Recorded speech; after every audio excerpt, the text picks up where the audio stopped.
Elena's heart hammered against her ribs as she knelt beside the royal children, their small bodies trembling against the stone floor of the cursed east wing. The bitter herbs she'd rubbed into her skin that morning, vervain and wolfsbane, carefully measured to mask her omega scent, suddenly felt inadequate. Here, in this place where 3 royal children had vanished without a trace 50 years ago, her deception seemed as fragile as spider silk. "Shh, little ones," she whispered, her voice barely audible above the wind that howled through the ancient stones. Princess Luna's tear-streaked face turned toward her, violet eyes wide with terror that no 6-year-old should ever know. Prince Adrian tried to be brave, squaring his shoulders the way his tutors had undoubtedly taught him, but his bottom lip quivered traitorously. Elena's hands hesitated in the air above them. To touch royal blood was punishable by death, a law carved in stone since the kingdom's founding. But as Luna's tiny fingers reached for her, the child's desperate need shattered every wall of self-preservation Elena had built. The moment her calloused palms touched their shoulders, warmth flooded through her. Not the careful, clinical touch she'd once used as a healer, but something deeper, something that felt like coming home. "Are you going to leave us too?" Adrian's voice cracked, and Elena's heart splintered.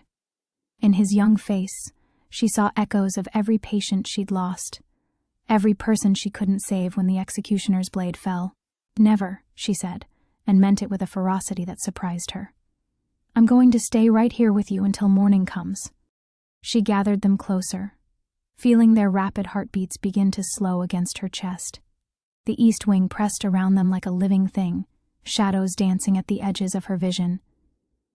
Local legends spoke of restless spirits in these halls, children's voices calling out in the dark, but Elena had learned to fear the living far more than the dead. From somewhere in the castle's depths, a clock chimed midnight. 12 haunting notes that seemed to echo endlessly through the stone corridors. "I'm cold," Luna whispered, and Elena wished desperately for the thick blankets from her own modest quarters in the servants' wing. Instead, she pulled off her worn woolen shawl, the one item she owned that had belonged to her grandmother, and wrapped it around the children's shoulders. "My grandmother used to sing to me when I was frightened," she said softly. "Would you like to hear one of her songs?" Adrian nodded, and Elena drew upon memories she'd kept buried for 3 long years. Her grandmother's voice, warm as honey and twice as sweet, had once filled their cottage with ancient melodies passed down through generations of their bloodline. Before the trials, before the executions, before everything Elena had known was reduced to ash, she began to hum, then let the words flow. "Sleep now, little wolf child. The moon guards your dreams. Silver light protects you from things that aren't what they seem. The old ones watch over you, from mountain to dell. Sleep now, little wolf child, for all will be well." Luna's breathing deepened, her small hand fisting in Elena's apron. Adrian fought sleep longer, his young alpha instincts keeping him alert to danger, but eventually even he succumbed to the ancient lullaby's power. As she sang, Elena became aware of a presence in the shadows beyond the doorway. Not the restless spirits of legend, but something far more dangerous, a consciousness sharp as a blade, watching with predatory intensity. The hair on the back of her neck rose, every omega instinct screaming warnings she couldn't afford to heed. She knew she should be terrified. Any moment guards would discover them here, and her life would be forfeit. But cradling these abandoned children, feeling their trust seep into her bones like warmth after a winter storm, Elena couldn't bring herself to care about the consequences. "This is who you were meant to be," a voice whispered in her mind. Her grandmother's voice, impossible but unmistakable. "This is your gift, child."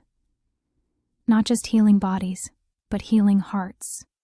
The east wing settled around them with small creaks and sighs, as if the ancient stones themselves approved. Through the tall windows, clouds scudded across the moon, casting ever-shifting patterns of light and shadow.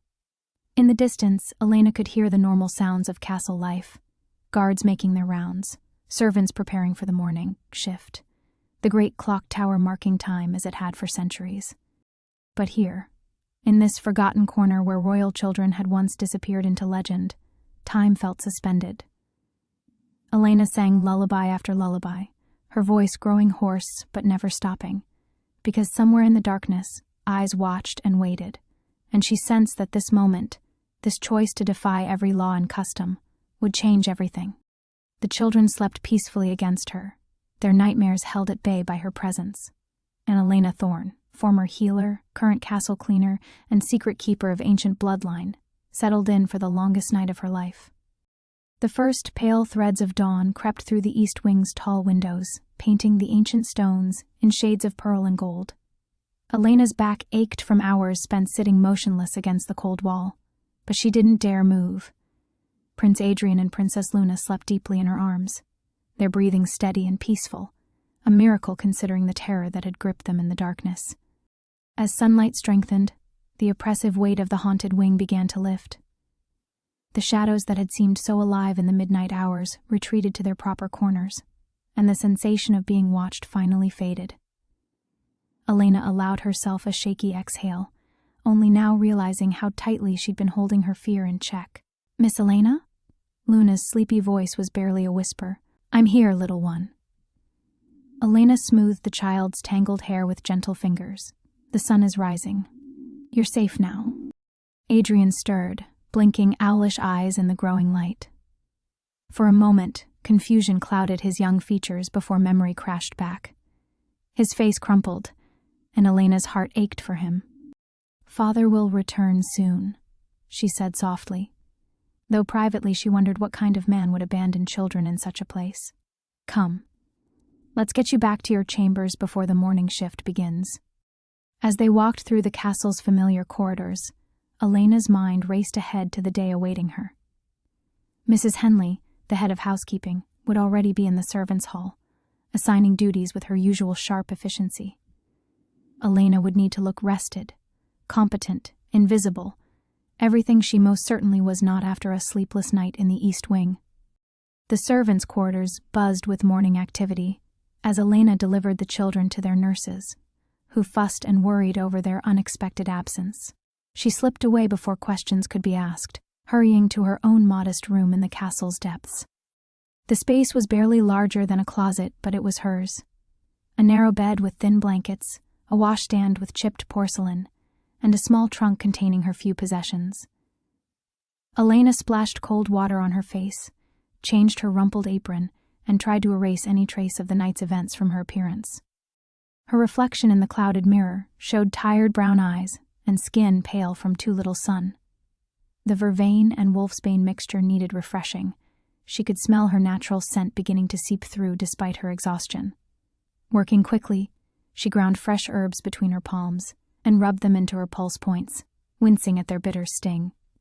3 years of this deception. 3 years of chemical burns and carefully maintained lies. Some mornings, Elena barely remembered what her true scent had been like. Warm vanilla and wild honey, her grandmother had always said, sweet as summer meadows. "Thorne!" Mrs. Henley's voice cracked like a whip down the corridor. "Report to the Great Hall immediately. Lord Blackwood's delegation is arriving today, and I won't have a speck of dust anywhere they might look." Elena hurried through the castle's labyrinthine passages, her worn boots silent on the stone floors. Other servants nodded politely as she passed. She'd cultivated a reputation for competence and discretion that served her well.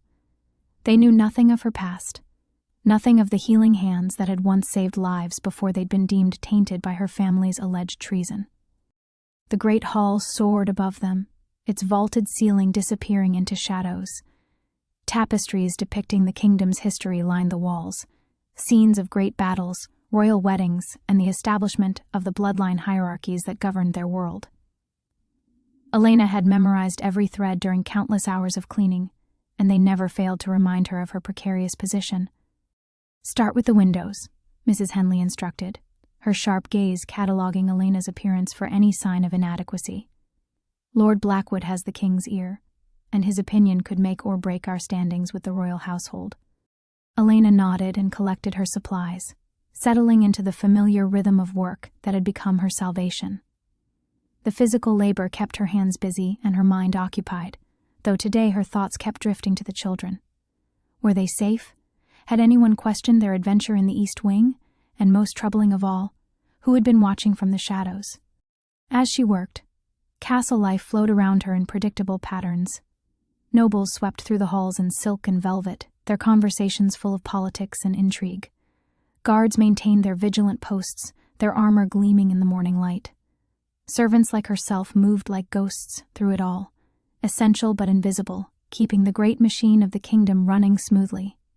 This was her world now. Small, circumscribed, safe as long as she remained unremarkable. She had steady work, a roof over her head, and enough coin to keep herself fed. It was more than many in her position could claim. But as Elena polished the ancient glass, watching the mountain kingdom of Valdris spread out in the valley below, she couldn't shake the memory of how right it had felt to hold those children. How her omega instincts had sung with purpose for the first time in years. The great clock tower chimed 9 times, marking another day in her careful, hidden existence. Elena straightened her shoulders and returned to her work, unaware that everything she'd built was about to crumble. The sound of heavy hoofbeats on cobblestone echoed through the great hall's windows, drawing Elena's attention from her polishing. Lord Blackwood's delegation had arrived earlier than expected, their black carriages bearing the silver wolf crest of the Northern Territories. She watched servants scramble below in the courtyard, their movements quick and efficient as they prepared to receive the important guests.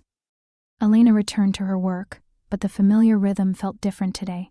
Every sweep of her cloth across the ancient glass seemed to echo with Luna's frightened whispers. Every reflection reminded her of Adrian's trembling shoulders. The memory of their trust, so freely given despite her lowly status, had awakened something in her chest that she'd thought permanently buried. Thorne. Mrs. Henley's voice cut through her reverie. His Majesty requests additional staff for the East Wing, deep cleaning of the unused chambers. Elena's blood turned to ice. The East Wing, the very place where she'd held the royal children through the night, where shadows had watched and ancient stones had witnessed her defiance of every law that governed their world. The East Wing, ma'am? Elena kept her voice carefully neutral, though her hands trembled against the cleaning cloth. Yes, the haunted section. Mrs. Henley's expression was pinched with disapproval. Apparently there was some disturbance last night. The king wants every inch of those rooms scrubbed clean before Lord Blackwood's inspection tomorrow. She paused, studying Elena with sharp eyes. Strange request, if you ask me. No one's cared about that cursed place for decades. Elena's heart hammered so loudly she was certain everyone could hear it. King Darius knew. Somehow, he knew what had happened in those abandoned rooms. But why would he send her back there? Was it a test? A trap? I'll need 2 others to assist, Mrs. Henley continued. Those rooms haven't been properly maintained since the disappearances 50 years ago. Take Morrison and Webb. They're strong enough to move the heavy furniture. The rest of the morning passed in a blur of preparation. Elena gathered supplies with mechanical precision while her mind raced through possibilities. Perhaps the king had simply noticed dust in the East Wing during his inspection rounds. Perhaps it was coincidence. Perhaps Miss Elena. The bright voice made her spin around. Princess Luna stood in the servants' corridor, still in her morning dress, violet eyes sparkling with joy. Behind her, Prince Adrian tried to maintain royal dignity, while his face lit up with the same unmistakable happiness. Your Highnesses. Elena dropped into a hasty curtsy, acutely aware of the other servants watching. You shouldn't be in this part of the castle. We wanted to thank you, Adrian said quietly, stepping closer despite propriety. For staying with us. For singing. Luna bounced on her toes. The nightmares didn't come. Not once. Usually after Father's tests. I have bad dreams for weeks, but your songs kept them away. Elena's blood chilled. Tests. The abandonment hadn't been accidental. It had been deliberate. What kind of father subjected his own children to such cruelty? I'm glad you slept well, Elena managed, glancing nervously at the approaching footsteps of a royal nurse. But you must return to your lessons now. Will you sing to us again? Luna's small hand reached toward Elena's before the child caught herself. Please. Before Elena could respond, the nurse arrived in a flurry of rustling skirts and sharp words about royal children wandering unattended. As they were whisked away, Luna looked back over her shoulder with such longing that Elena's heart broke all over again. She stood frozen in the corridor long after they'd disappeared, the implications crashing over her like a mountain avalanche. The king had deliberately abandoned his children in the most feared part of the castle. He'd watched her break every law to comfort them, and now he was sending her back to clean the very rooms where her compassion had shattered her carefully constructed invisibility. "Thorne!" Mrs. Henley's voice cracked like a whip. "Stop dawdling. The east wing won't clean itself." Elena gathered her supplies with trembling hands. Each step toward the haunted wing felt like walking toward her execution. The herbs she'd rubbed into her skin that morning already felt inadequate. Stress was making her natural scent stronger, more difficult to mask. As she approached the familiar doorway where she'd found the children huddled in terror, Elena faced a choice that would define the rest of her life. She could turn around, claim illness, flee the castle entirely under cover of darkness. Her savings were meager, but enough to reach the border territories where questions weren't asked, and Omega registration laws were loosely enforced. Or she could step through that doorway and face whatever consequences awaited her. Risk everything she'd built in these 3 years of careful hiding. The sound of children's laughter drifted from somewhere deep in the castle, bright, musical notes that reminded her why she defied every law in the first place. Elena straightened her shoulders, gripped her cleaning supplies tighter, and stepped across the threshold into the east wing. The game, whatever it was, had already begun. The east wing swallowed Elena whole the moment she crossed the threshold. Dust motes danced in the pale afternoon light filtering through grimy windows, and the familiar scent of abandonment. Musty stone, rotting wood, and something else, something older, filled her nostrils. But underneath it all, Elena caught traces of last night's terror. The lingering warmth where small bodies had huddled against cold stone. The faint echo of her own lullabies seeming to whisper from the walls themselves. Turn around, every instinct screamed, run. Her hands shook as she set down her bucket, the metal clanging against stone with a sound that seemed to reverberate through her very bones. Morrison and Webb would arrive soon to help move furniture, but for now she was alone with her fears and the growing certainty that stepping into this wing again was the most dangerous thing she'd ever done. Elena pressed her back against the doorframe, her breath coming in short, panicked bursts. The logical part of her mind catalogued escape routes with cold precision. The servants' quarters would be empty during afternoon duties. Her savings, hidden beneath a loose floorboard, would buy passage to the border territories. She could disappear into the wilderness settlements where desperate wolves ask no questions about bloodlines or registration papers. She'd done it before. After her family's execution, she'd fled across 3 kingdoms before finding refuge here in Valdris. She knew how to become invisible, how to shed one identity and assume another. Elena Thorne could die as quietly as she'd lived, and someone entirely new could emerge in a distant valley where royal edicts held no power. But then Luna's voice echoed in her memory. The nightmares didn't come. Elena's knees nearly buckled. Those children, abandoned by their own father as some twisted test of strength, had found peace in her arms. For one night she'd been what she was born to be, a healer, a protector, someone who mattered. The Omega bond that connected her to all vulnerable creatures had sung with rightness when she'd held them, had filled the hollow spaces in her chest with purpose she'd forgotten existed. How could she abandon them now? "Because you'll get them killed," her grandmother's voice whispered. Not the gentle spirit from last night, but the sharp pragmatist who'd taught Elena to survive. "An Omega touching royal blood is treason. They'll execute you publicly, and what happens to children who were comforted by a traitor, who were tainted by forbidden contact?" Elena's breathing hitched. She hadn't considered that. In her desperate desire to ease their suffering, she'd potentially marked Adrian and Luna as conspirators in her crime. Royal children or not, the ancient laws were merciless about bloodline contamination. Their own father might be forced to punish them for accepting her comfort. The weight of what she'd done crashed over her like an avalanche. Not just the risk to herself, but the danger she'd brought to 2 innocent children who'd already suffered enough. Her legs gave out entirely, and she slid down the doorframe to sit hard on the cold stone floor. 3 years, she thought desperately. 3 years of perfect invisibility, and I destroyed it all in one night. The vervain and wolfsbane mixture burned against her skin as stress sweat broke out across her forehead. She could smell her natural scent beginning to seep through. Vanilla and honey, sweet and unmistakably omega. Soon it would be strong enough for any wolf to detect, and then her deception would crumble entirely. Elena buried her face in her hands. Maybe she deserved this fate. Maybe hiding had been cowardice all along. Her family had died for their healing work, branded as traitors for treating wolves from all bloodlines without regard for hierarchy. Perhaps she should have honored their memory by continuing that work openly, consequences be damned. But she'd been so tired of losing people she loved, so tired of watching good wolves suffer because of rigid laws that served no one but the powerful. Hiding had seemed like survival, the only way to preserve some small part of what her family had stood for. Now even that was slipping through her fingers like water.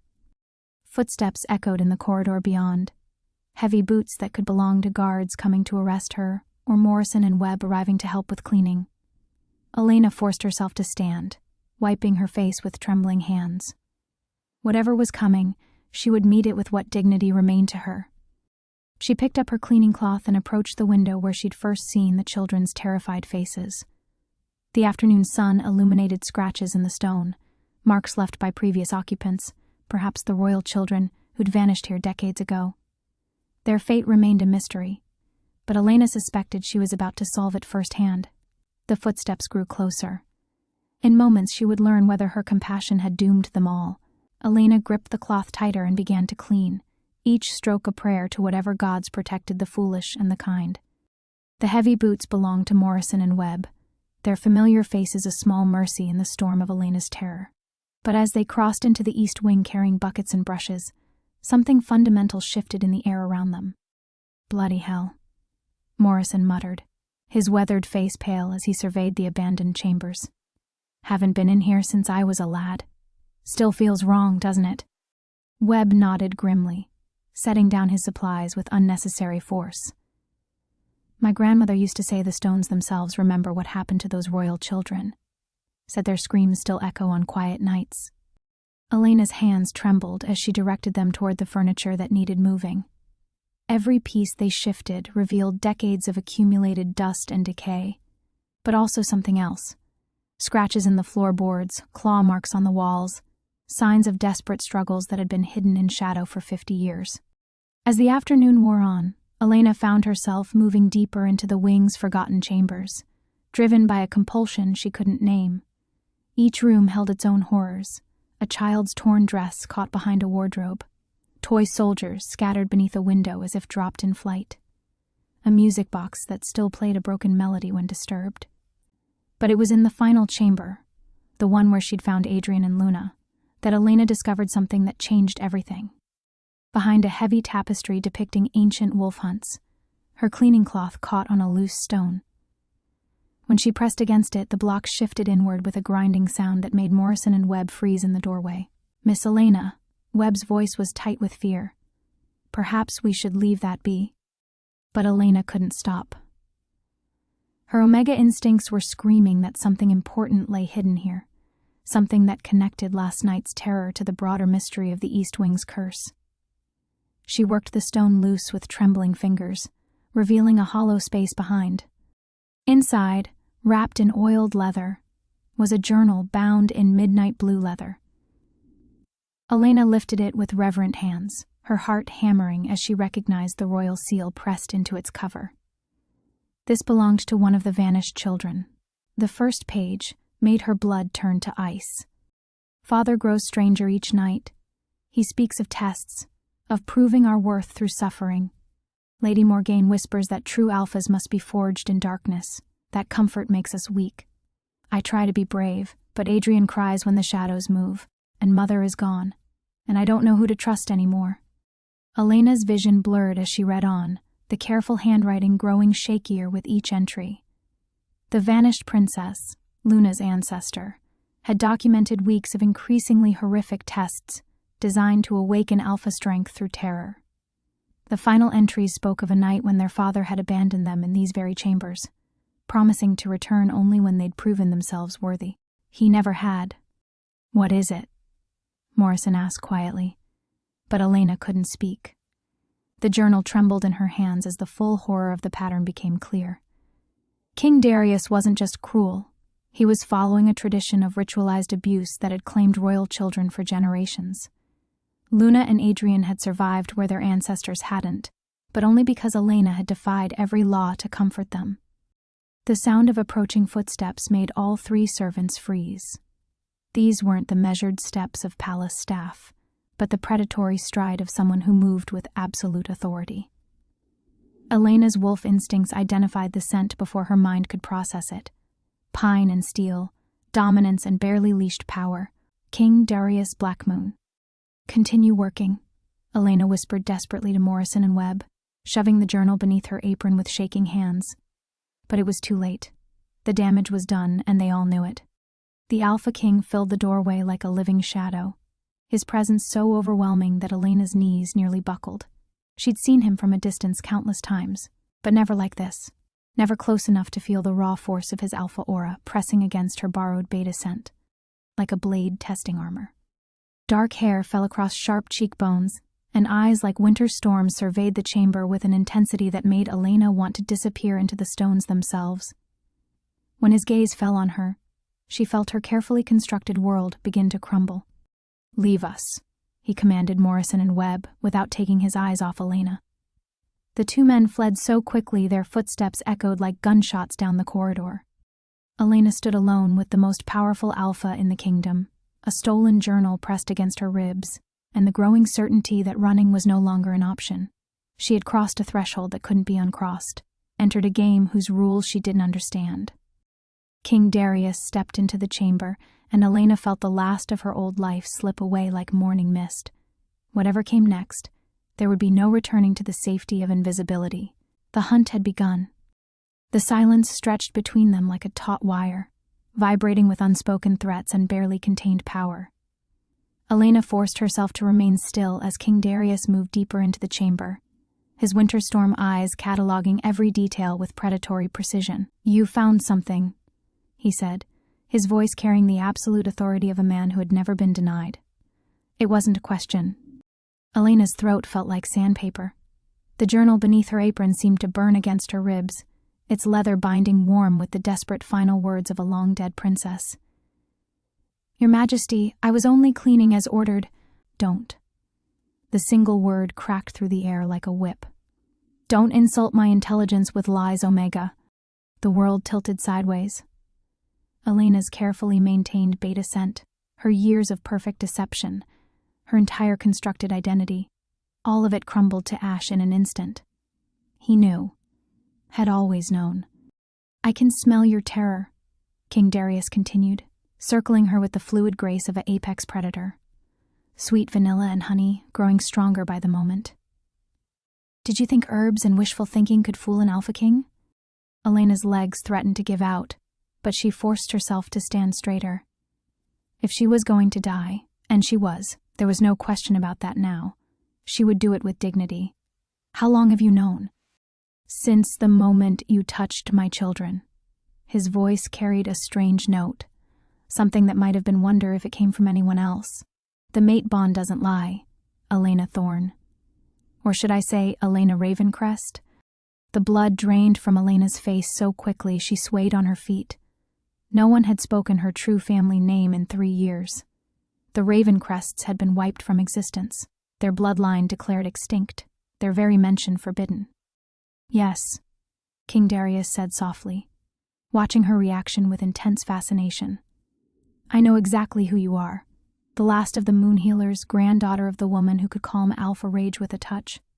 Your family treated my great-grandfather once, did you know that? Saved his life when poison meant for his enemies found its way into his cup." Elena's grandmother had mentioned the old king once, in the days before the accusations of treason, before the trials and executions. But that had been generations ago, back when healing bloodlines were honored rather than feared. "Then you know why I hid," Elena whispered. "Why I've spent 3 years scrubbing floors instead of healing," he finished. "Instead of using gifts that could reshape kingdoms. Instead of fulfilling a destiny written in starlight and ancient prophecies." The journal seemed to pulse against her chest. Elena thought of the desperate words scratched across its pages. of children left to face supernatural terror alone, of a cycle of cruelty that had claimed innocent lives for decades. Her fear crystallized into something harder, sharper.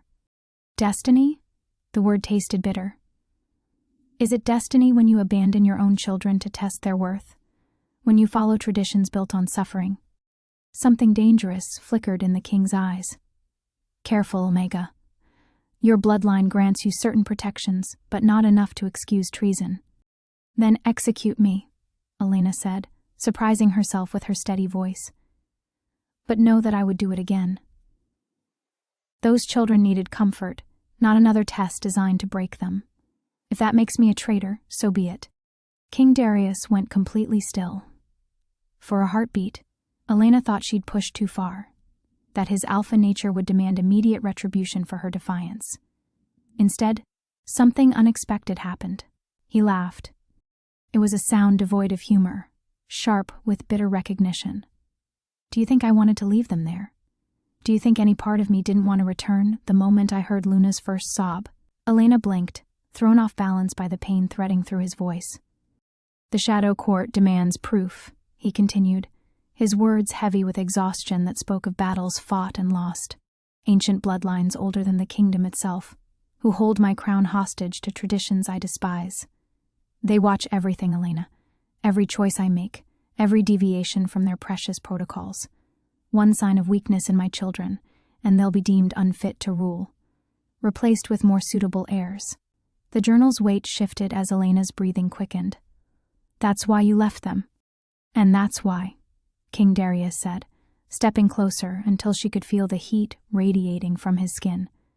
Your intervention has created a problem. The Shadow Court will not tolerate an Omega who influences royal blood. They'll demand your execution within hours of discovering what you've done. Elena's mouth went dry. Then why are you here? Why not let them... Because, he said, his voice dropping to a whisper that seemed to echo from the stones themselves. You've awakened something that hasn't existed for 3 centuries, a true mate bond between Alpha and Omega. And that, little healer, changes everything. The words hung between them like a bridge spanning an impossible chasm. Elena's world narrowed to the space between one heartbeat and the next, where everything she'd believed about her fate crumbled and reformed into something entirely new. That's impossible, she breathed. But even as she spoke, she felt it. The invisible thread that had pulled her to his children, the rightness that had sung through her bones when she'd defied every law to comfort them. Mate bonds don't cross bloodline barriers. They never have. They did once. King Darius moved closer, his winter storm eyes holding hers captive. Before the great sundering, before fear made us build walls between the bloodlines, the oldest records speak of bonds that transcended hierarchy, that created power beyond imagination. Elena's grandmother's voice whispered through memory. Love was the first magic, little star. Everything else came after. But that had been a bedtime story, hadn't it? Not prophecy, not truth that could reshape kingdoms. The Shadow Court killed those records, she said, her voice barely audible. Destroyed every mention of... Not every mention. His hand moved to the leather satchel at his side. I've spent years collecting fragments, pieces of a puzzle the Shadow Court thought they'd erased. Your family's execution wasn't about treason, Elena. It was about preventing exactly this moment. The journal beneath her apron seemed to burn hotter. Elena pulled it free with trembling hands, holding it between them like evidence of ancient crimes. Then they knew. Somehow, they knew what would happen if we ever found each other. King Darius reached out slowly, giving her time to pull away, and touch the journal's cover. The moment their fingers brushed across the leather, power crackled through the air like lightning-given form. Elena gasped, feeling something fundamental shift in her very bones. The bond snapped fully into place with an audible sound that seemed to echo from the castle's foundation stones. Elena staggered, overwhelmed by the sudden rush of connection, his emotions flooding through her consciousness like a dam bursting. Rage and desperation, fierce protectiveness warring with bone-deep exhaustion, and underneath it all, a love for his children so powerful it threatened to bring her to her knees. I feel them, she whispered in wonder. her consciousness expanding beyond her own body. Adrian's nightmares, Luna's fear of disappointing you. They're so scared, but they don't understand why. King Darius's expression cracked, revealing raw vulnerability beneath his alpha mask. The shadow court grows stronger every day. They whisper poison in my advisor's ears, turn my own nobles against me. I've been fighting a war on all fronts, and my children— His voice broke. My children pay the price for every battle I lose. Through the bond, Elena felt his memories surface. Secret meetings where ancient voices demanded increasingly brutal tests, threats veiled as tradition, the slow strangling of his autonomy through chains forged from duty and fear. She saw him standing outside the East Wing, fists clenched as he fought every instinct to return to his terrified children. You're trapped, she realized. Just as much as they are. More. His laugh held bitter edges. At least they still have innocence. I've made choices that stain my soul black. But you— His eyes blazed with sudden fierce hope. You're the key to breaking it all. Elena shook her head, panic rising. I'm nobody, a servant, a survivor. I can't face the shadow court. I can barely maintain my own disguise. Look at me, he commanded, his alpha voice compelling obedience. When she met his gaze, the bond flared brighter. You are Elena Ravencrest, last daughter of the Moon Healers, mate to the Alpha King. Your grandmother could calm rage with a touch. Your mother could heal wounds that should have been fatal. What do you think you can do when you stop running from what you are? The question hung between them like a challenge and a promise. Elena felt power stirring in her blood, abilities she'd suppressed for so long they'd become whispers. But with the mate bond anchoring her, those whispers grew to songs. The Shadow Court will try to destroy us both, she said, understanding flooding through her. The moment they discover what we've become, we move first. King Darius's voice hardened to steel. Tomorrow night they're planning another test, something worse than abandonment, something designed to break my children permanently. His eyes met hers with desperate intensity. I can't stop them alone. But together— Elena felt the weight of destiny settling around her shoulders like a mantle woven from starlight and ancient promises. The terrified cleaning woman wanted to flee, to disappear into the wilderness and pretend none of this had happened. But the healer in her, the part that had sung lullabies to frightened children, rose to answer the call. What do you need me to do? His smile was fierce and grateful and edged with the promise of war. Be exactly who you were born to be. The question echoed in the chamber like a sacred vow, and Elena felt the last fragments of her old self dissolve completely. There was no going back now. Not to the safety of invisibility, not to the simple terror of scrubbing floors and avoiding notice. The mate bond thrummed between them like a living thing, carrying whispers of power she'd forgotten she possessed. The test tomorrow, she said, her voice steadier than she'd expected. What exactly are they planning? King Darius's expression darkened, and through their connection, Elena felt his rage spike like molten metal. The Chamber of Echoes. It lies deeper in the East Wing, past rooms even you haven't seen. The Shadow Court claims it will awaken their true alpha nature through controlled exposure to the castle's deepest darkness. Elena's blood turned to ice. The same chamber where the last 3 royal children died, yes. His jaw clenched. They call it tradition. I call it murder wrapped in ceremony. Through the bond, Elena glimpsed his memories of that cursed room. Stone walls carved with symbols that seemed to writhe in torchlight. Shadows that moved with predatory intelligence. And something else. Something that fed on terror and innocent blood. They'll send Luna and Adrian in alone, she whispered, horror flooding her system, just like before. At midnight, when the castle's supernatural forces are strongest, the Shadow Court will watch from the observation gallery above, drinking wine while children face monsters. His voice cracked with barely contained fury. I'll be required to observe, forbidden from interfering unless they're in mortal danger, a distinction the court interprets very loosely. Elena pressed her hand against the journal, feeling the desperate final words of that long-dead princess burning through the leather. History repeating itself in an endless cycle of ritualized cruelty, generation after generation of children sacrificed to ancient prejudices. No. The word emerged with surprising force, carrying undertones of power that made the very stones around them hum in response. "It ends tomorrow night. Whatever it takes." King Darius stared at her, and Elena realized with shock that she could feel his emotions as clearly as her own. Wonder warred with desperate hope, threaded through with something that might have been awe.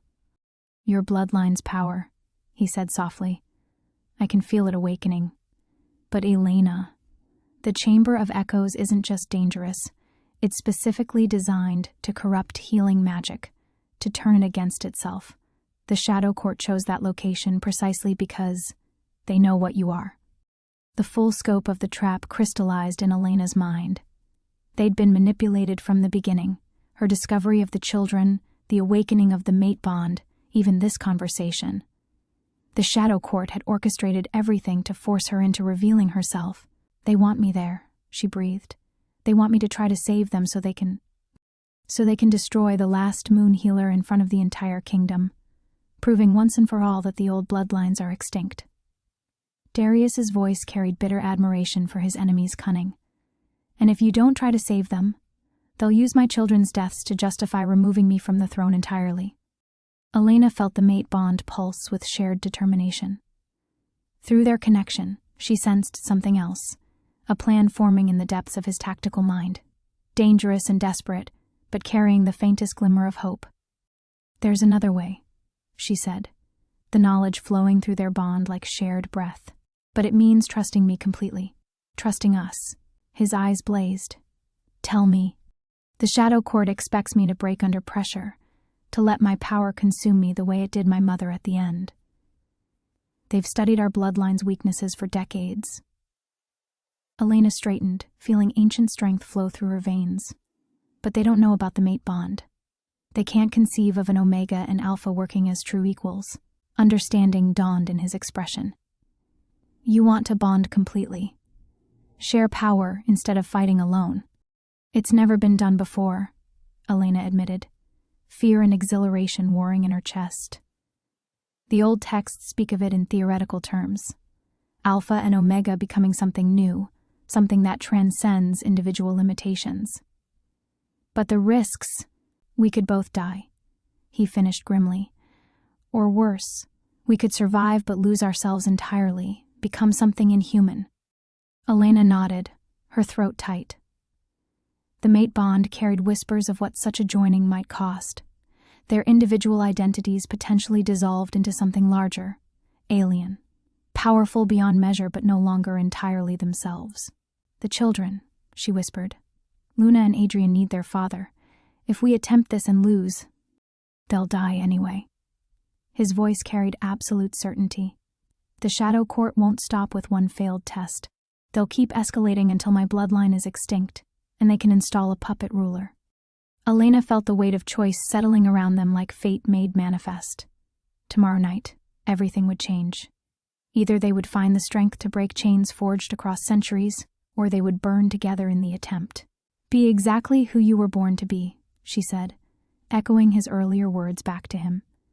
"No matter the cost." His answering smile was fierce as winter wolves and bright as hope itself. The plan shattered before it even began. Elena stood in the shadows outside the Chamber of Echoes, her heart hammering against her ribs as she watched the Shadow Court's procession wind through the East Wing's cursed corridors. She had expected the ancient figures in their ceremonial robes, expected the wine-dark ceremonial goblets, and the whispered incantations that made her skin crawl. What she hadn't expected was the sheer number of them. Dozens where intelligence had suggested half that, their combined presence turning the very air toxic with malevolent power. Through the mate bond, she felt Darius's shock mirror her own. They had planned for a dozen Shadow Court members.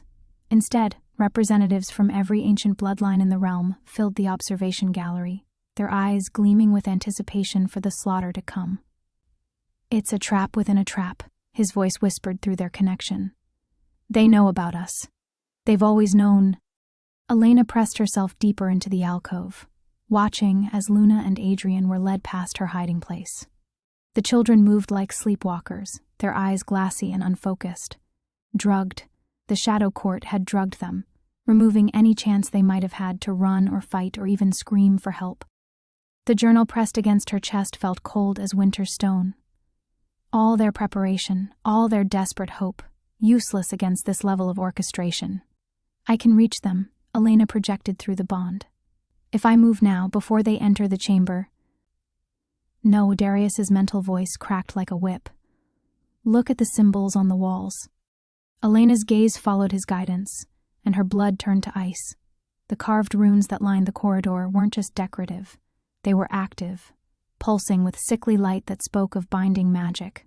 Ancient spells designed specifically to trap healing bloodlines, to turn their own power against them. Her grandmother's voice echoed through memory when cornered, little star, a healer's first instinct is to pour out everything to save the innocent. That nobility is also our greatest weakness. The Shadow Court had studied her family for generations. They knew exactly how she would react, had prepared centuries-old magic to exploit her every instinct. The complete bonding, she thought desperately. If we join our power, the wards will reflect it back at us, Darius replied, his mental voice thick with defeat. We'd be turned into weapons against our own children. Elena watched helplessly as Luna stumbled, her small body barely responding to the guard's rough guidance. Through the mate bond, she felt the little girl's confusion and terror bleeding through whatever drug clouded her mind.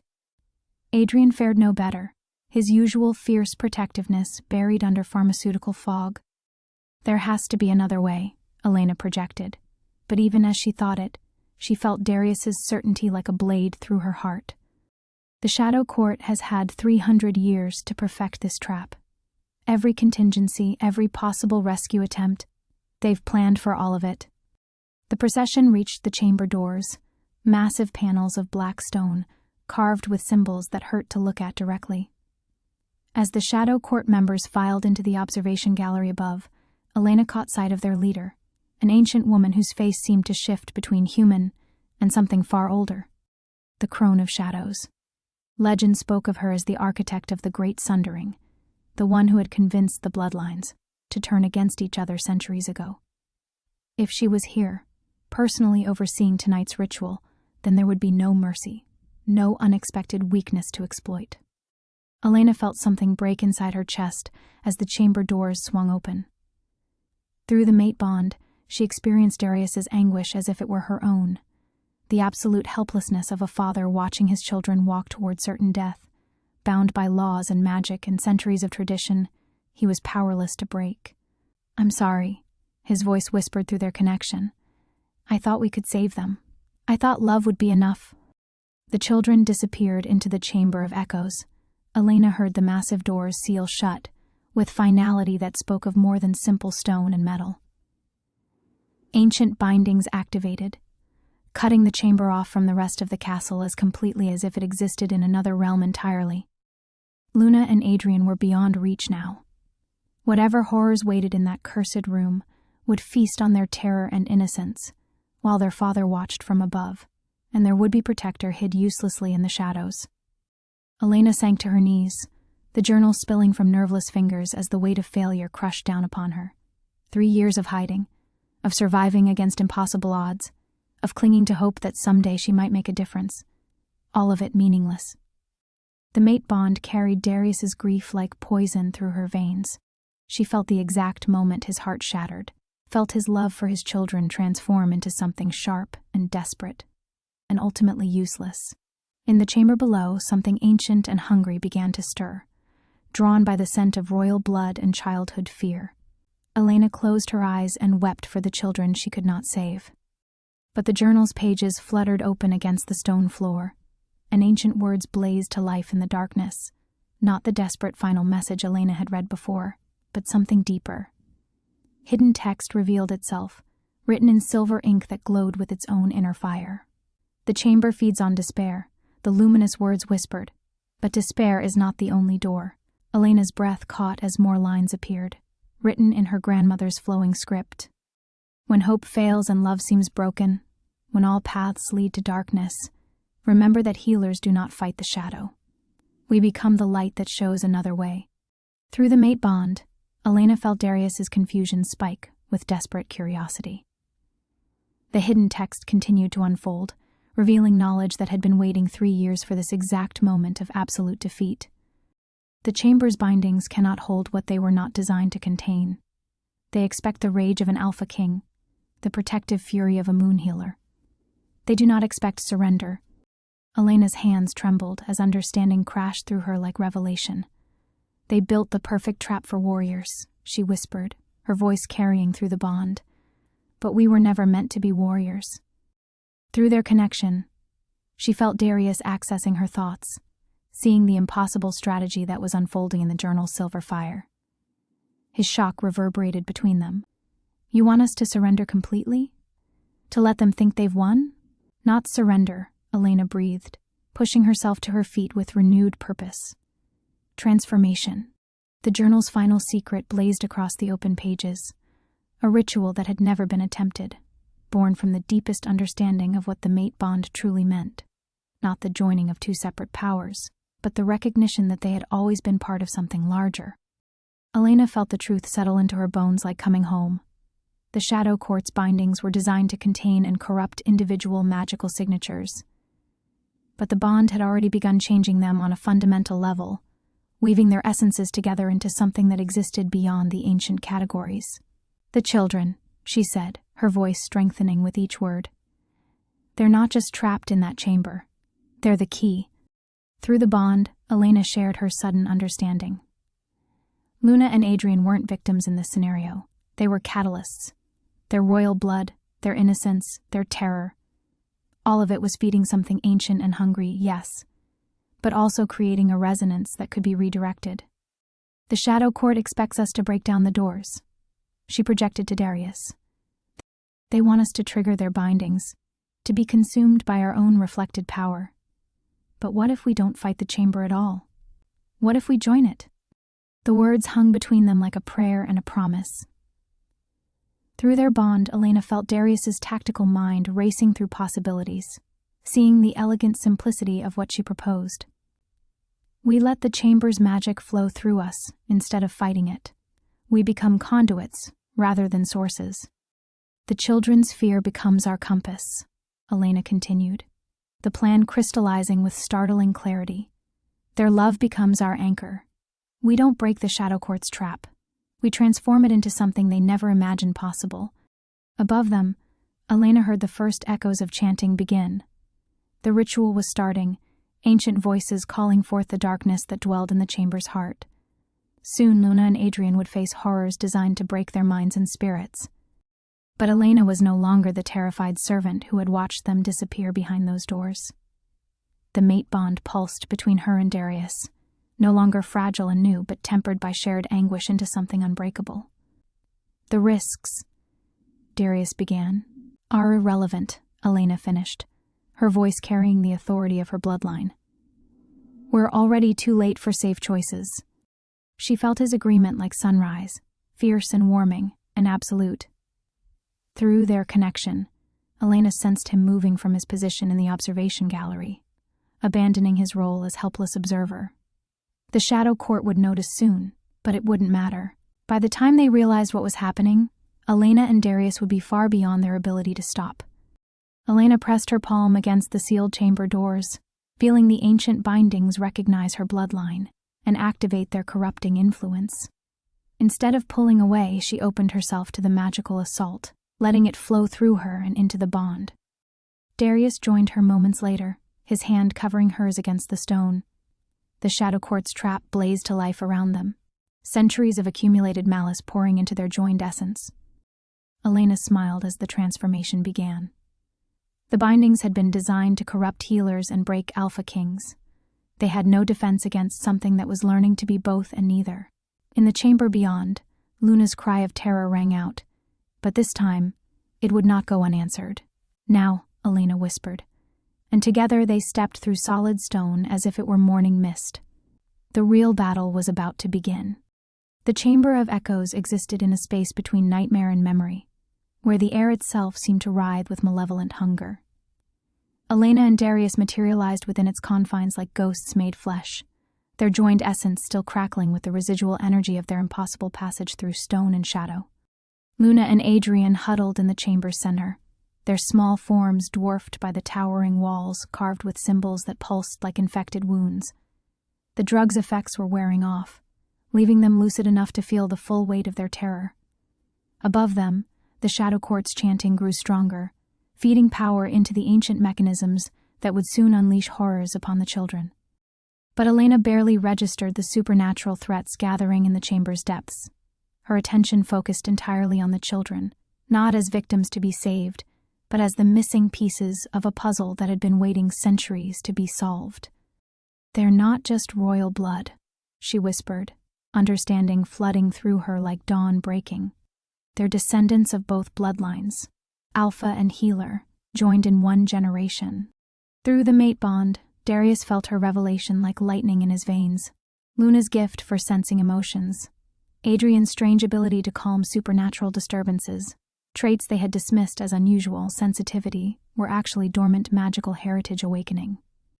The children carried within their blood the same potential for transformation that now flowed between Elena and Darius. The Shadow Court had unknowingly gathered the exact combination of forces needed to unravel their own ancient bindings. Elena knelt beside Luna, her hand hovering just above the girl's tear-stained cheek. "Hello, little star," she whispered, using her grandmother's pet name. "I need you to be very brave." Luna's eyes widened with recognition and desperate hope. "Elena? But you can't be here," the guard said. "The guards were wrong about many things," Elena replied gently, finally allowing her hand to make contact. The moment their skin touched, power flared, not the corrupting influence the Shadow Court expected, but something pure and bright that made the chamber's malevolent shadows recoil. Adrian scrambled closer, his small hand finding his father's with unerring instinct despite the supernatural darkness that surrounded them. "Papa, you came for us?" "Always," Darius replied, his voice rough with emotion. "We both did." Above them, Elena heard the chanting falter as the Shadow Court members sensed the disruption in their carefully crafted ritual. Confusion rippled through their ranks. The magical signatures they detected made no sense, fell into no known categories. "Now," Elena murmured, extending her awareness to encompass all four of them.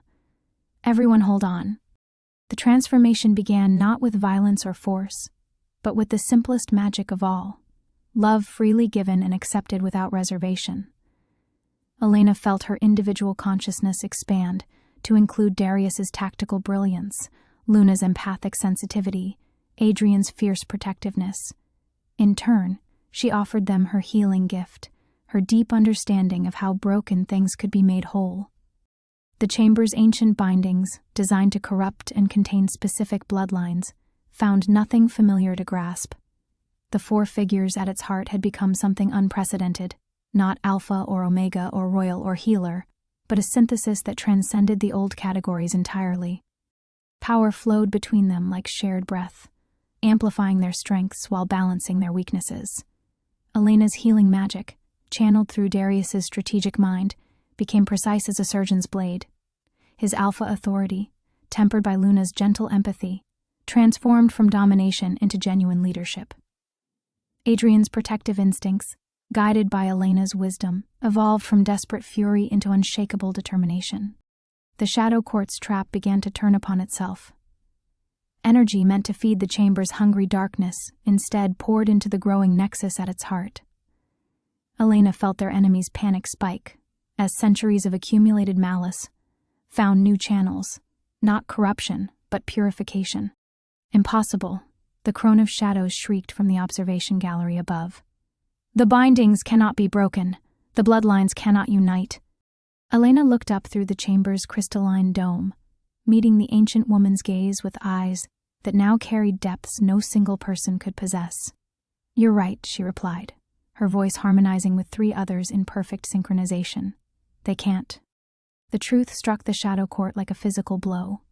They had spent generations working to keep the bloodlines separate, never realizing that separation itself was an illusion. The bonds they sought to prevent had already existed, woven into the very foundation of their kingdom centuries, before the Great Sundering artificially tore them apart.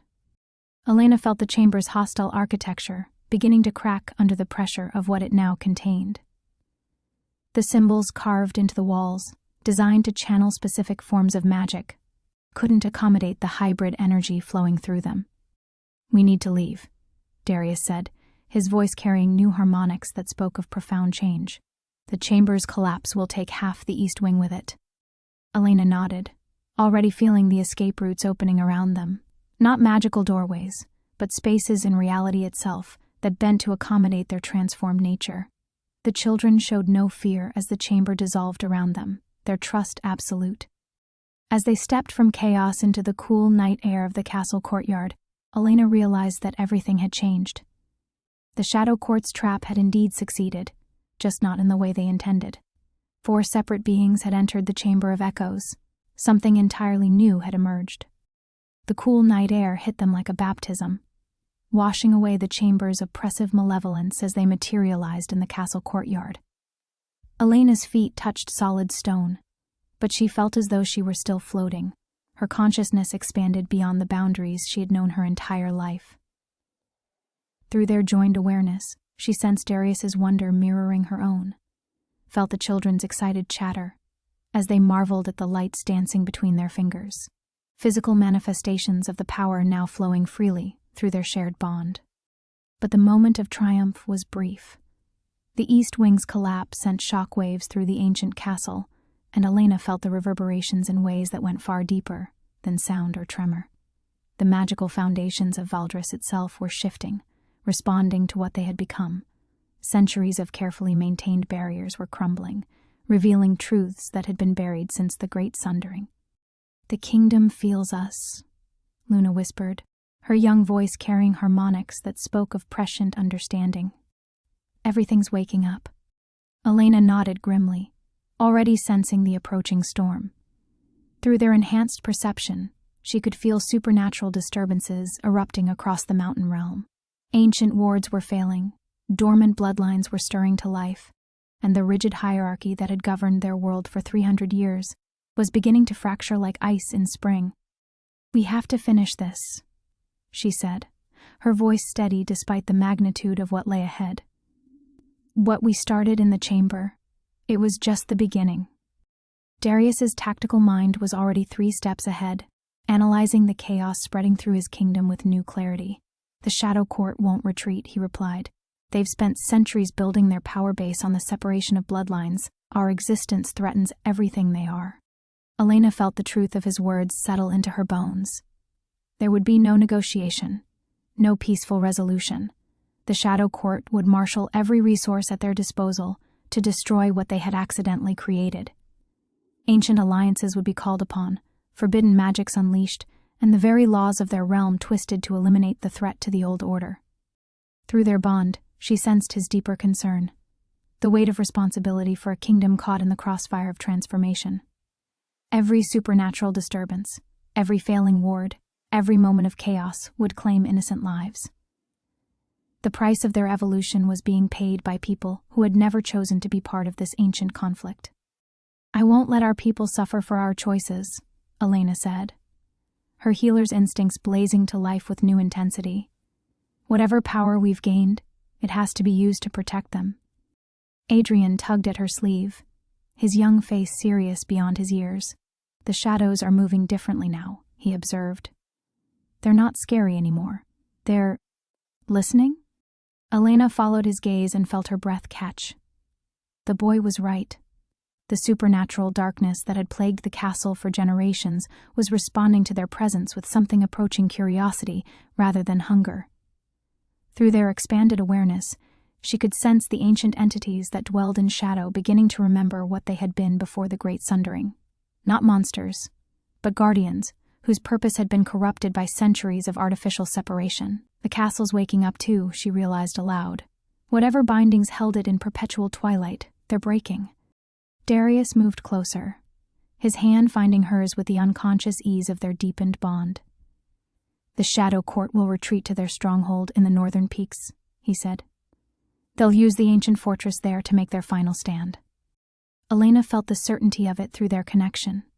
The Crone of Shadows and her followers wouldn't risk open battle in a realm where their carefully maintained advantages were crumbling.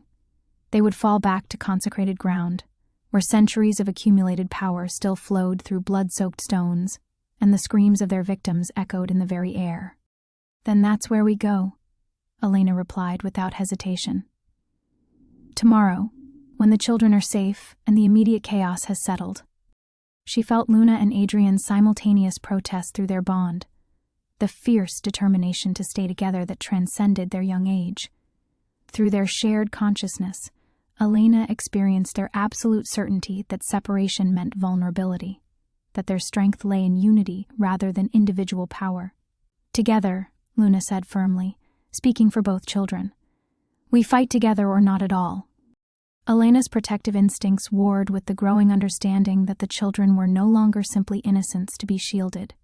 Their transformation had awakened capabilities that might prove crucial in the confrontation ahead.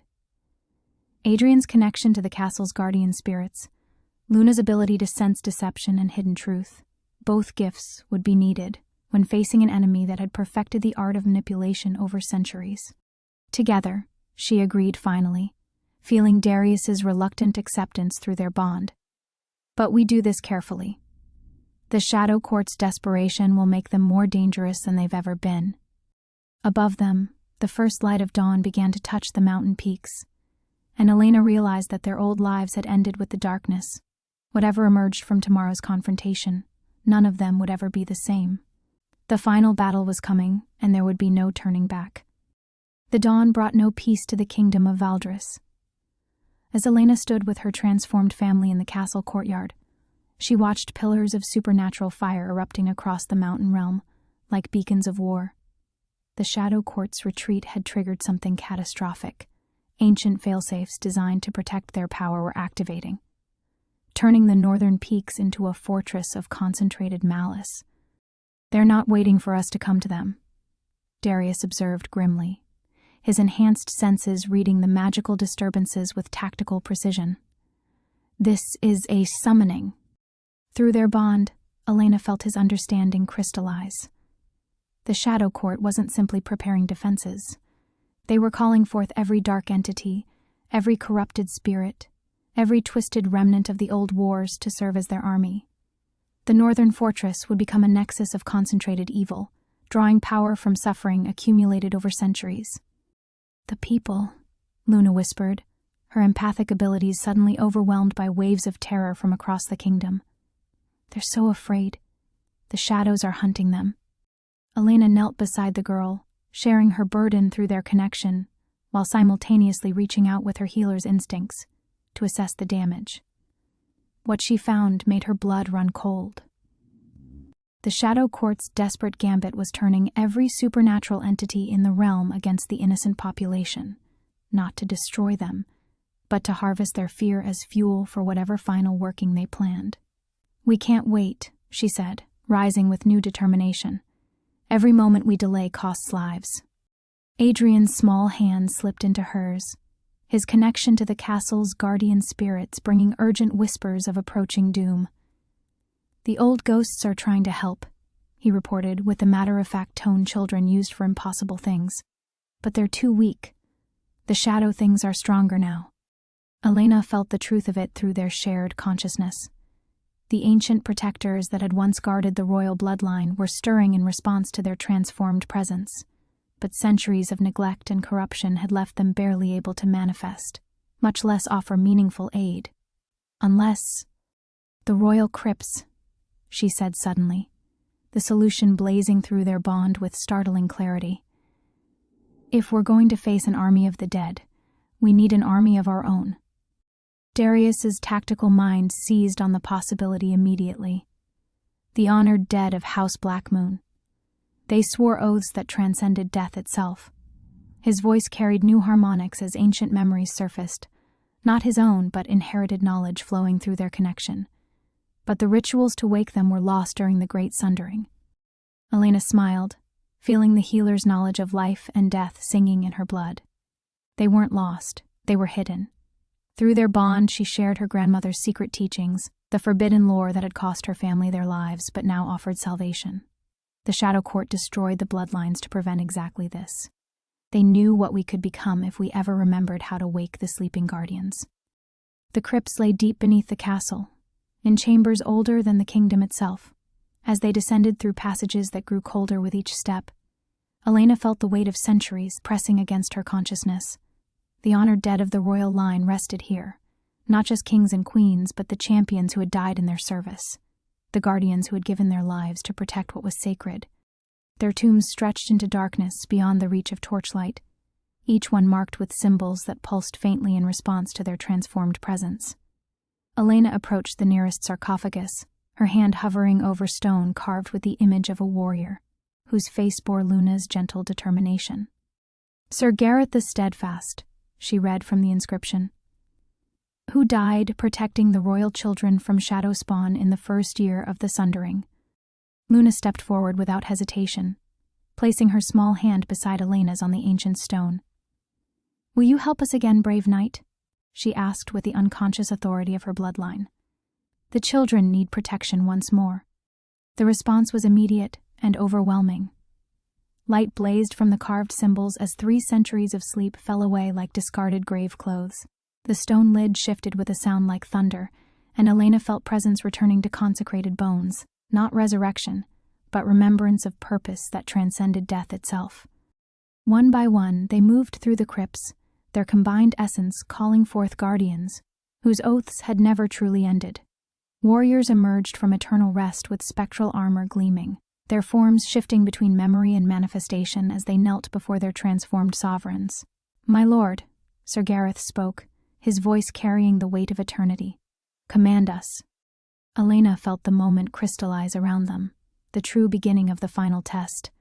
The Shadow Court's army of darkness was massing in the north, fed by the terror of innocence and centuries of accumulated malice. Against them would stand something that had never existed before, the living and the dead united by bonds that transcended the artificial divisions of the Great Sundering. "We go to war," Darius replied, his voice harmonizing with Elena's as their bond reached perfect resonance. "Not for conquest, but for the right of our people to choose their own destiny." The honored dead rose as one, their oath renewed by love freely given. Above them, dawn was breaking over a kingdom transformed. The final battle would decide whether that transformation brought liberation or destruction. There would be no second chances. The march north began before the sun reached its zenith, a procession unlike any the kingdom had ever witnessed. Elena walked beside Darius through the mountain passes, their spectral army flowing around them like living shadow given purpose. The honored dead moved with silent grace, their forms shifting between solid manifestation and translucent memory, as ancient oaths rekindled in their consecrated bones. Through their bond, Elena felt the children's mixture of awe and determination.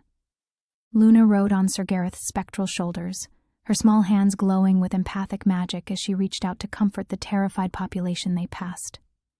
Adrian walked among the ghostly warriors with the fearless curiosity of youth, his connection to guardian spirits allowing him to communicate with their undead army in ways that defied explanation. The northern peaks rose before them like teeth against the sky, wreathed in supernatural darkness that pulsed with malevolent intent. Elena could feel the Shadow Court's preparations through the very air, ancient bindings being woven, forbidden magics drawn from pain accumulated over centuries, reality itself being twisted into a weapon of unprecedented malice. "They're using the fortress as a focal point," Darius observed, his tactical mind reading the enemy's strategy with enhanced clarity. "Every scream, every moment of suffering they've caused. It's all been stored in those stones, waiting for this moment." Elena nodded grimly, her healer's instincts recoiling from the concentrated anguish radiating from their destination. The Shadow Court's stronghold had been built on a foundation of deliberate cruelty, each stone laid with blood and consecrated with the dying breaths of innocence. 3 centuries of systematic evil had turned it into something beyond a mere fortress. It was a wound in reality itself, a place where the natural order had been so thoroughly corrupted that normal laws no longer applied. The first assault came without warning. Creatures of living shadow erupted from the mountain slopes around them, their forms shifting and writhing as they struck with claws of crystallized despair. Elena felt their touch like ice against her soul, but the spectral warriors responded instantly, their blessed weapons cutting through darkness with the fury of righteous purpose. "Stay close," Sir Gareth commanded, his voice carrying the authority of 3 centuries of protecting royal blood. The ghostly knight's blade swept in perfect arcs, each strike banishing shadow spawn back to whatever void had birthed them. Elena reached out through their bond, her healing magic flowing to sustain both living and dead as the battle raged around them.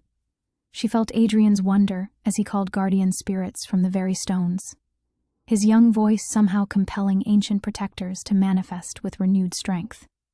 Luna's empathic abilities had evolved into something resembling command, her innocent authority turning confused spirits away from the Shadow Court's influence. But it was only the beginning. The fortress gates stood open when they reached the summit, a yawning maw that seemed to swallow light itself. Beyond the threshold, Elena could see the crone of shadows waiting in a courtyard where reality bent and twisted around itself. The ancient woman had abandoned all pretense of humanity, her form now a living nexus of accumulated malice that hurt to perceive directly. 300 years, the crone called out, her voice echoing from directions that shouldn't exist. 3 centuries of careful work, undone by sentiment and foolish hope.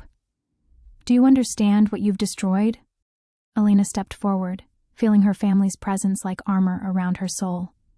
We understand what we've chosen to build instead, she replied, her voice carrying harmonics that spoke of transformation beyond the crone's comprehension. The Shadow Court's leader laughed, a sound like breaking glass that drew blood from the very air. You think love conquers all? How quaint. She gestured, and the fortress courtyard filled with manifestations of pure nightmare, every fear, every moment of despair that had ever been weaponized in service to their cause. Let me show you what your precious bond becomes when faced with the reality of what we truly are. The assault was unlike anything Elena had experienced. Not physical attack, but a direct assault on the foundations of what they had become.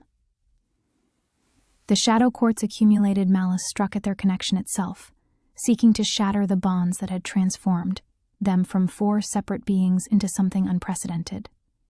Elena felt doubt creep in like poison. Whispers that their love was illusion, that their unity was temporary madness that would crumble under the weight of genuine opposition.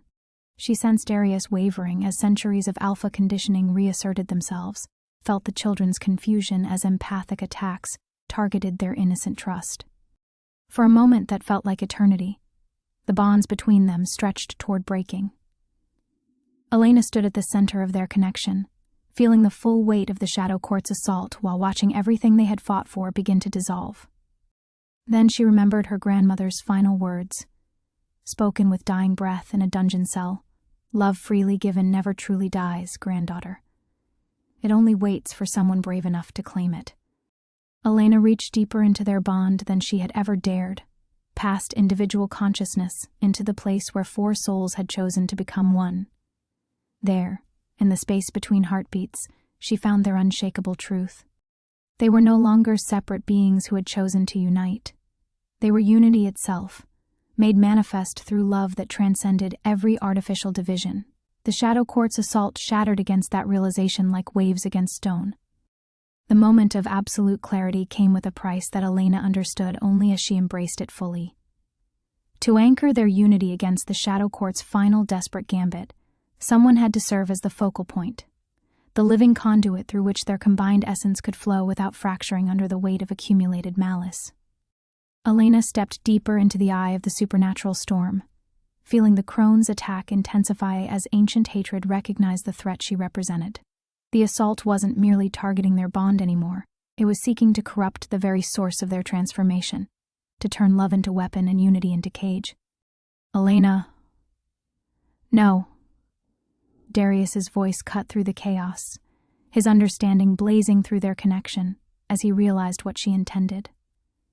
The strain will be exactly what it needs to be, she finished, her healer's instincts guiding her toward a truth that transcended personal survival. Through their bond, she felt his alpha conditioning warring with love, the ingrained need to protect battling against acceptance of her choice. She turned to face her family, drinking in their faces as if seeing them for the first time. Luna's eyes held wisdom far beyond her years, the empathic child already sensing the shape of what was coming. Adrian stood with guardian spirits flickering around him like living starlight, his connection to the ancient protectors growing stronger with each passing moment. You understand, don't you? Elena asked them gently, kneeling to bring herself level with the children who had become so much more than royal heirs. What we've built together. It's bigger than any of us individually. Luna nodded gravely, her small hand finding Elena's with the certainty of absolute trust. You have to become the bridge, she said simply, like Mama did when she gave birth to us. Some things are only possible through sacrifice. The child's words hit Elena like a revelation. Luna's mother, Darius's first mate, had died bringing the twins into the world, but not through mere birthing complications. She had somehow poured her very essence into them, ensuring they would carry capabilities that pure royal bloodline could never have produced alone. The children were living proof that love could transcend death itself when freely given. Elena felt the pattern crystallizing around them, ancient magic recognizing the willing sacrifice of one who understood the true cost of transformation. The Shadow Court's fortress began to resonate with frequencies that spoke of fundamental change, as if the accumulated malice of centuries was suddenly faced with its absolute opposite. The honored dead stand ready. Sir Gareth's spectral voice carried notes of recognition, the ghostly knight understanding what his living sovereigns had chosen to become. As do we all. Elena rose, feeling power building within their bond like pressure before a storm.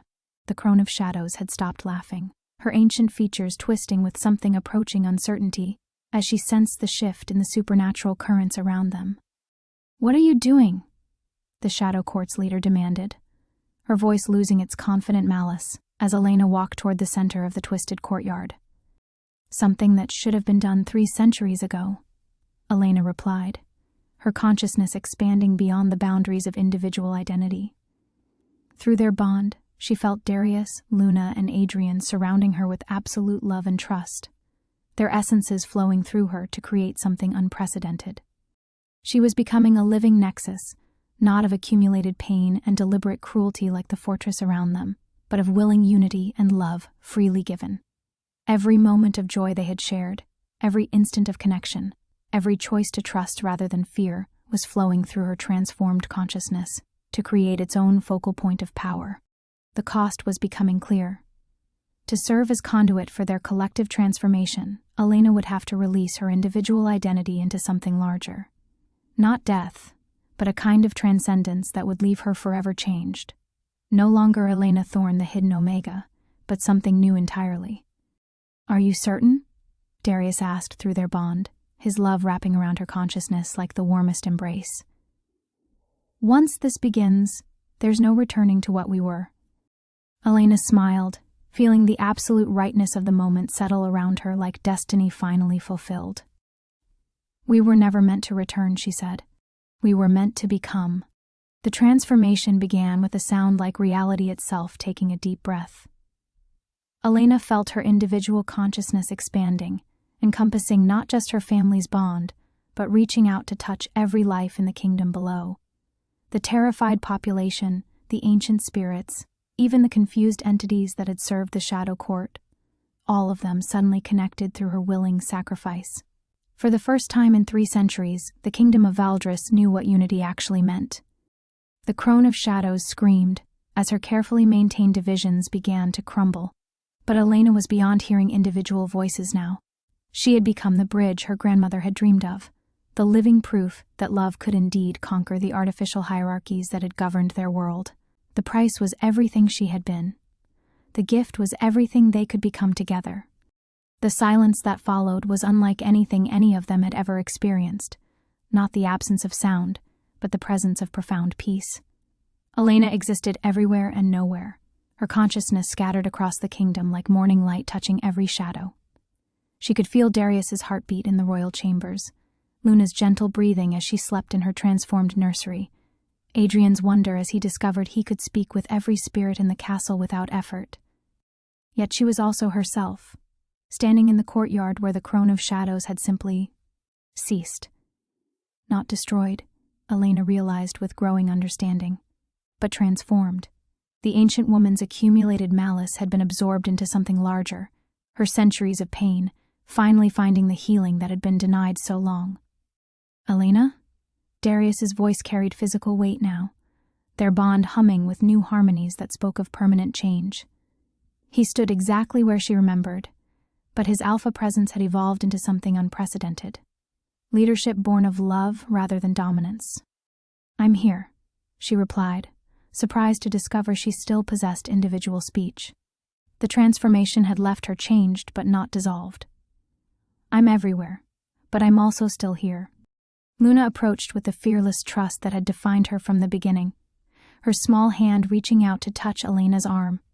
The contact sparked with visible light, empathic abilities now flowing both ways in patterns that defied the old hierarchies completely.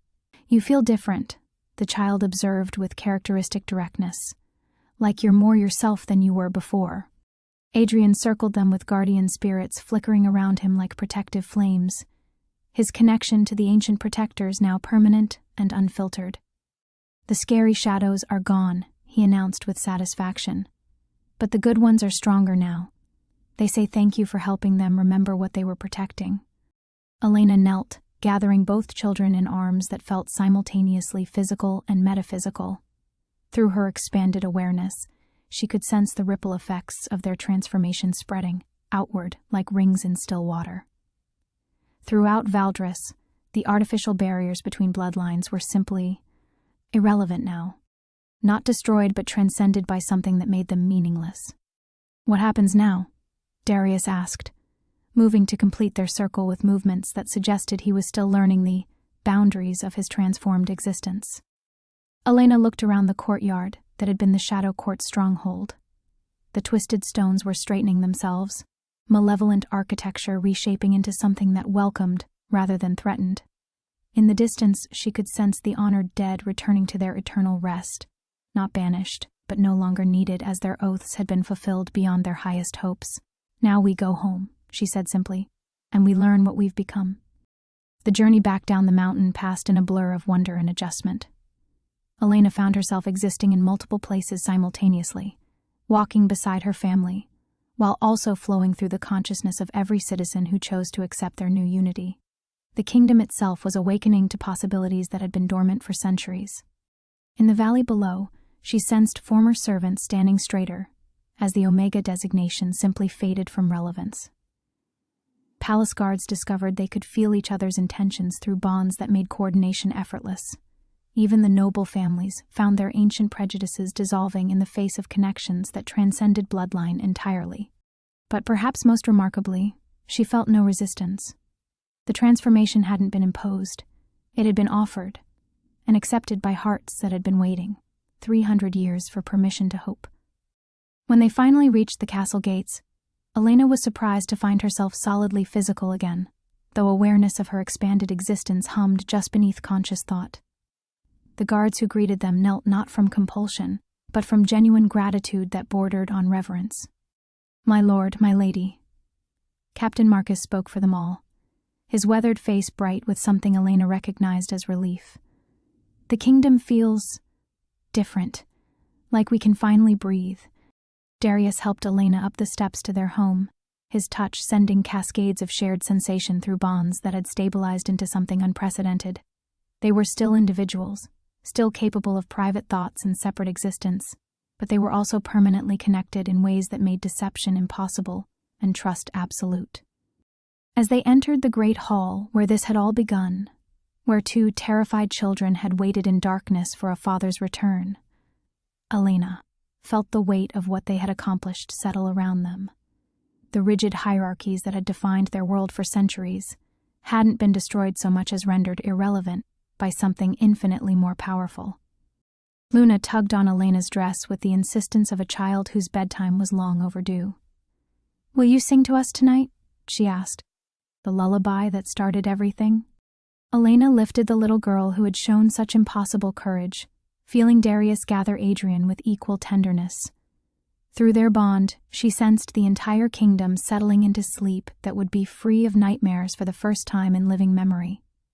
"Of course," she whispered, understanding that some traditions were worth preserving, even in a world transformed beyond recognition. Tonight and always.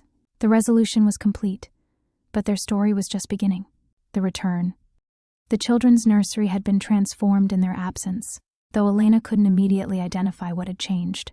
The walls remained the same pale stone, the windows still faced east toward the mountain peaks, yet everything felt different, lighter somehow, as if the very air had been cleansed of shadows that had lingered there for generations. "The bad dreams are gone," Luna announced matter-of-factly as Elena tucked the covers around her small form. Through their bond, Elena felt the truth of it. The oppressive weight that had hung over the castle's east wing had simply vanished, leaving behind rooms that welcomed rest instead of breeding nightmares. Adrian was already half asleep, his guardian spirits flickering around his bed like gentle nightlights. The ancient protectors had taken on a warmth Elena had never sensed before, their duty evolving from grim vigilance to loving watchfulness. Sir Gareth himself stood by the window, his spectral form more solid than she'd ever seen it. "They sleep peacefully now," the ghostly knight observed, his voice carrying satisfaction earned through 3 centuries of faithful service. "As do we all." Elena began the lullaby that had started everything, the ancient words flowing with new harmonies that spoke of transformation complete. But as she sang, she became aware of voices joining hers, not physically present, but connected through the bonds that now linked every willing heart in Valdris. Mothers throughout the kingdom were singing their children to sleep with the same song, their voices blending into a chorus of unity that would have been impossible under the old hierarchies.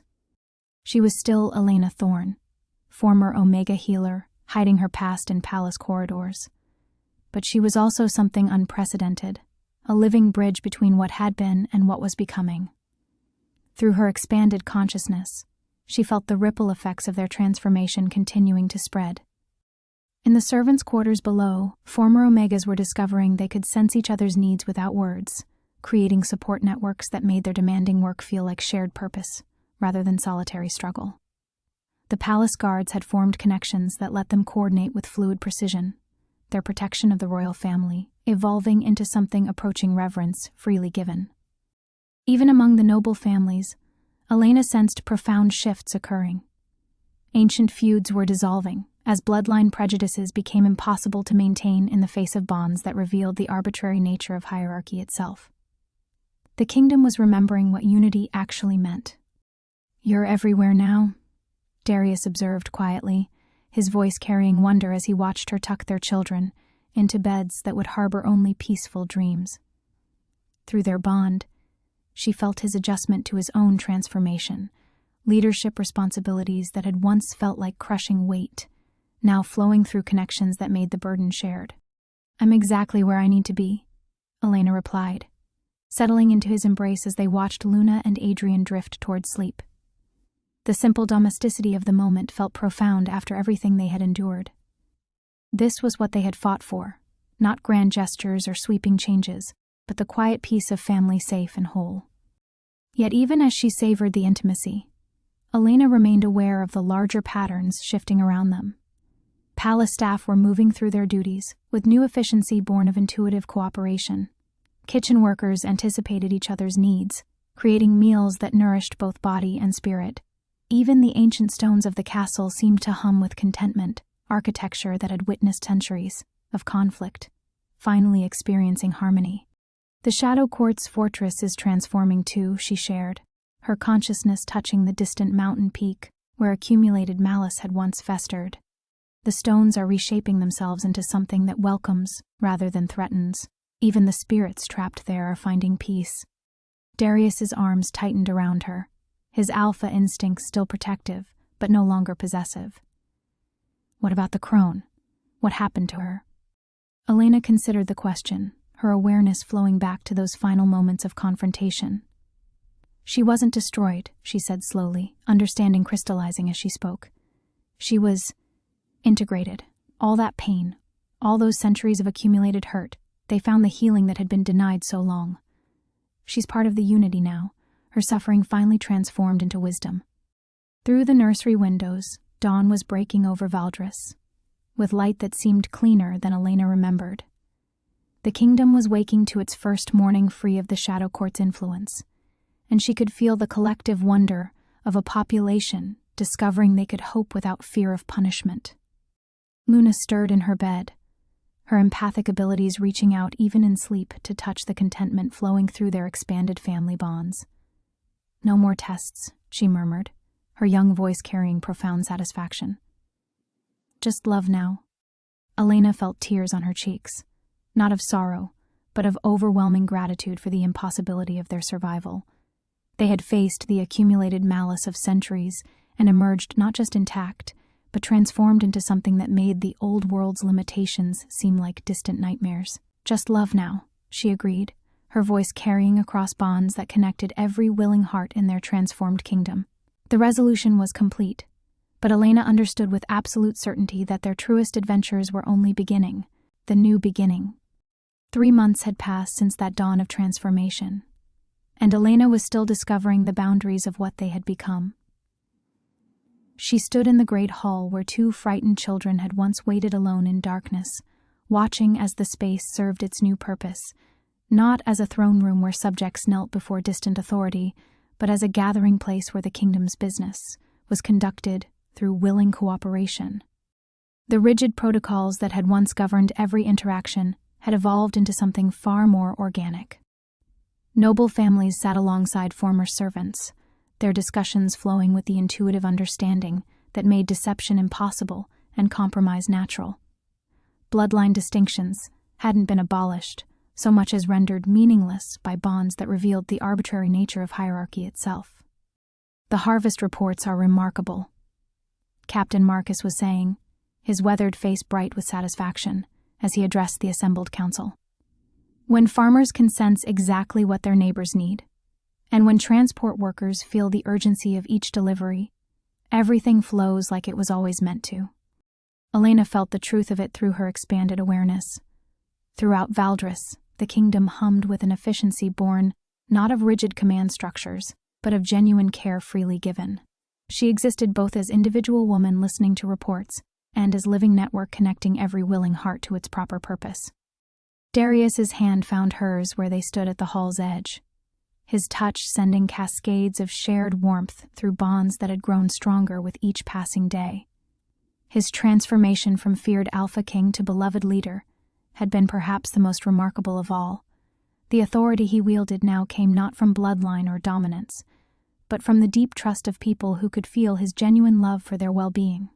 "The children want to show you something," he murmured, gesturing toward the doorway where Luna and Adrian waited with barely contained excitement. They had grown in these months, not just in size, but in the confident grace that came from minds that had never known doubt about their place in the world. Luna's empathic abilities had blossomed into something extraordinary. She could sense the emotional needs of entire groups and guide conversations toward resolution, before conflicts fully formed.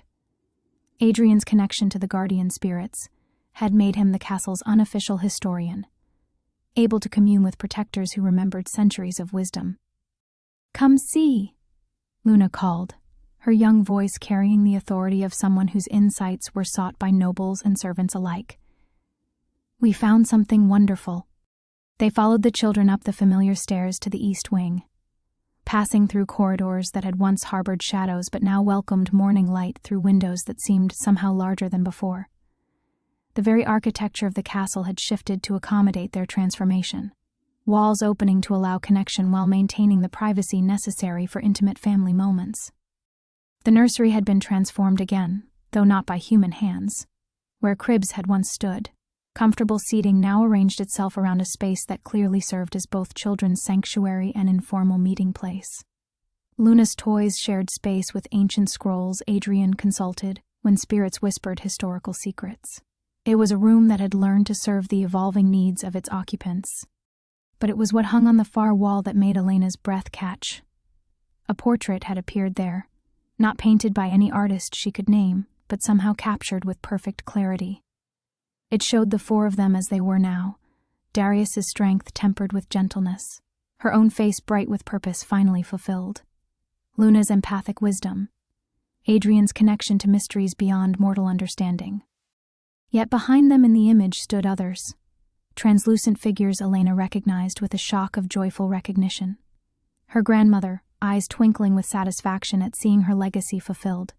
Her parents, their expressions free of the fear that had marked their final days. Even figures she didn't know but somehow understood.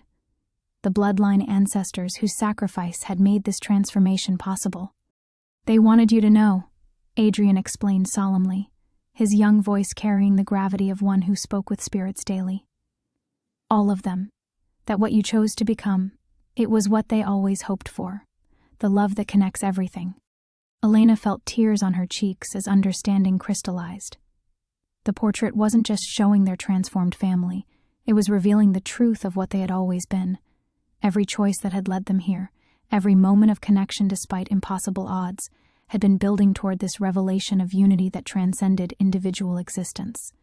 Through her expanded consciousness, she felt the kingdom settling into patterns that would endure for generations. Children were growing up in nurseries where hierarchy was unknown, their bonds forming naturally around affection and shared purpose rather than bloodline status. The very concept of alpha, beta, omega was becoming historical curiosity, replaced by recognition of individual gifts that served collective flourishing. No more tests, Darius whispered, echoing Luna's words from that first morning of transformation. Elena smiled, gathering her family in arms that felt simultaneously physical and metaphysical. Around them she sensed the honored dead returning to peaceful rest, their oaths fulfilled beyond their highest dreams. The kingdom breathed with contentment, its people united not by force but by the simple recognition of shared humanity. Just love, she agreed, her voice carrying across bonds that would endure forever. Always just love. The old world's limitations had become distant memory. Their truest adventure was finally beginning.